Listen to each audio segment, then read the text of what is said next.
Hey guys, it's Mathil here once again, and ever since I played around with Ancestral Call, I had the thought that Glacial Hammer would actually be pretty good this league. Now, it's not mind-blowing on the AoE scale, but basically because of the Threshold Jewel that gives you free splash, that makes it fairly desirable to use for a clear and then a single target skill, especially paired with Ancestral Call, fixing up the basically shitty splash that it already has from that gem. So I decided to make a Glacial Hammer Juggernaut, or because I wanted to get a really good attack speed, possibly running some really fast maces or even Brightbeak, which is what you're currently seeing, and that means I had to pair it with Abyssus, and I wanted to counteract Abyssus using Jug. As well as that, it's kind of a meme for some Glacial Hammer Jug, and then again you do get the free accuracy cap basically just by using the Ascendancy. So all in all, it has been going pretty well, and you can see here this is map clear with a Brightbeak. Now with a Brightbeak I'm running something like 500k DPS through Path of Building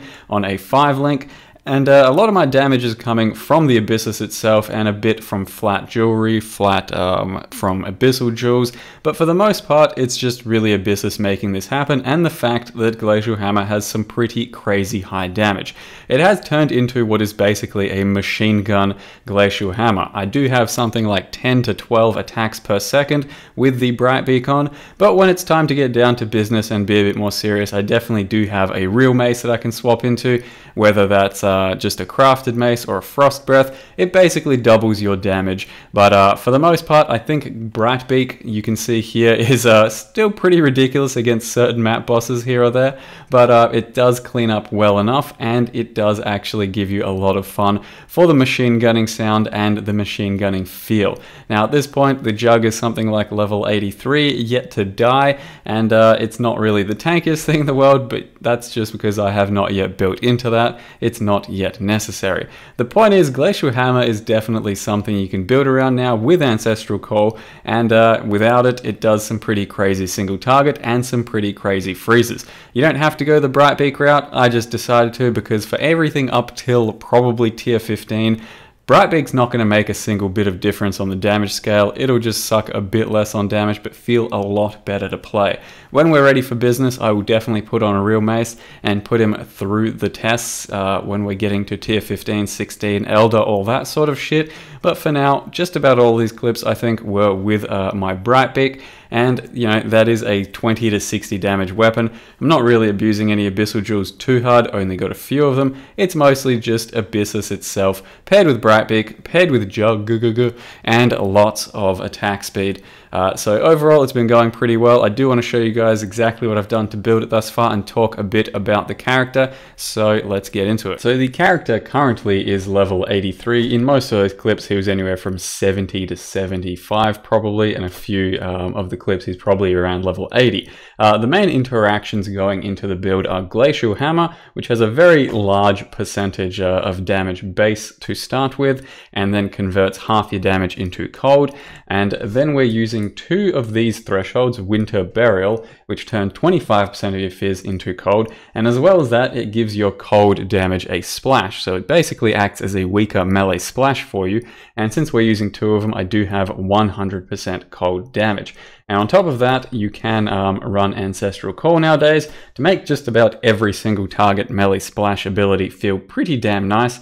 And it doesn't have the greatest area in my opinion, but with this attack speed and the damage, the clear actually feels pretty damn good. And that is a Brightbeak that I'm running for most of the video and for actual boss killing and all that. And when I actually want to get serious, I do have this mace ready to go that I crafted, which is equivalent roughly to a Frost Breath, a 1-alch weapon. So bear that in mind when you're getting your own mace for this sort of thing. A Frost Breath has roughly the same damage, but it has a lot less crit, so it won't feel as consistent, has a lot less attack speed, so it won't feel as good, but it definitely has the damage part down. However, for the most part, as I mentioned, I will be Brightbeaking quite a long time for most maps because it just feels so much better to do all this level of attack speed. At my absolute maximum, I'm sitting at something like 12 or 13 attacks per second, and it feels completely crazy.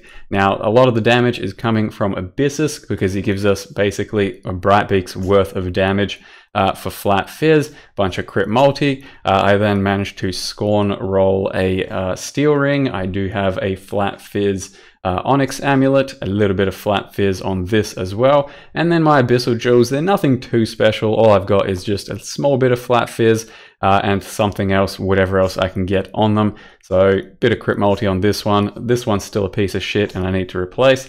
And besides that, I'm only running one other jewel, and that's my 4 prop from the previous character, which is a decent bit of attack speed, damage, and multi. So there's nothing too crazy going into the interactions here. It's mostly just Abyssus and some other flat fizz scaling, paired with the fact that Glacial Hammer has a fairly high amount of base damage and scales really nicely with this entire interaction, meaning you can skip melee splash and still feel really good about your damage. Otherwise, you are wasting a link typically and also reducing your damage.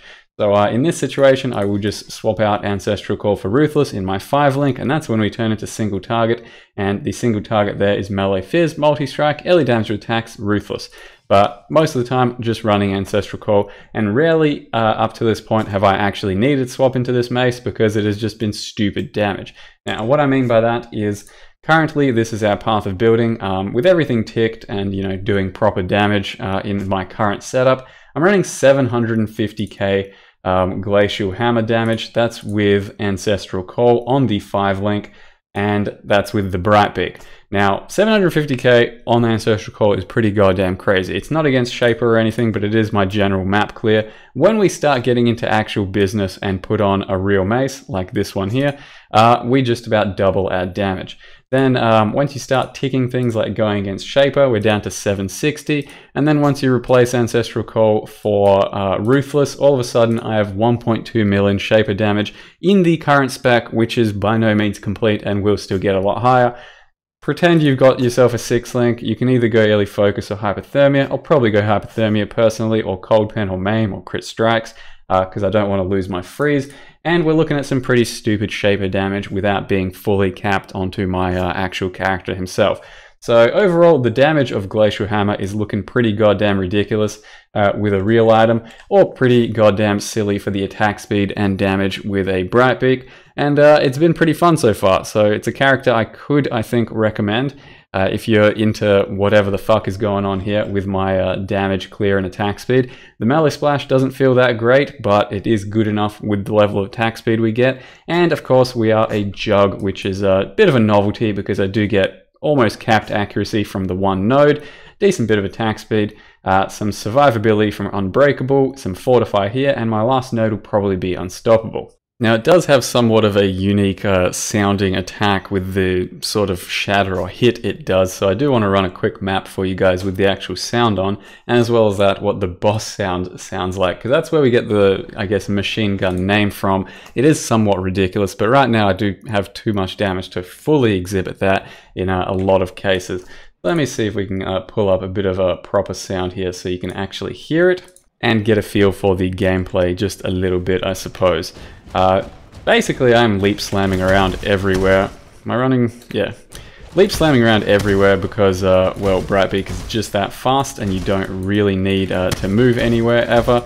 And currently I do still have a Silver Flask, though the path of building has a Atziri Flask there. Overall, the Atziri Flask will be better for damage, and it's what I will swap into eventually. But right now, I'm just using Silver Flask because it's quicker to map with.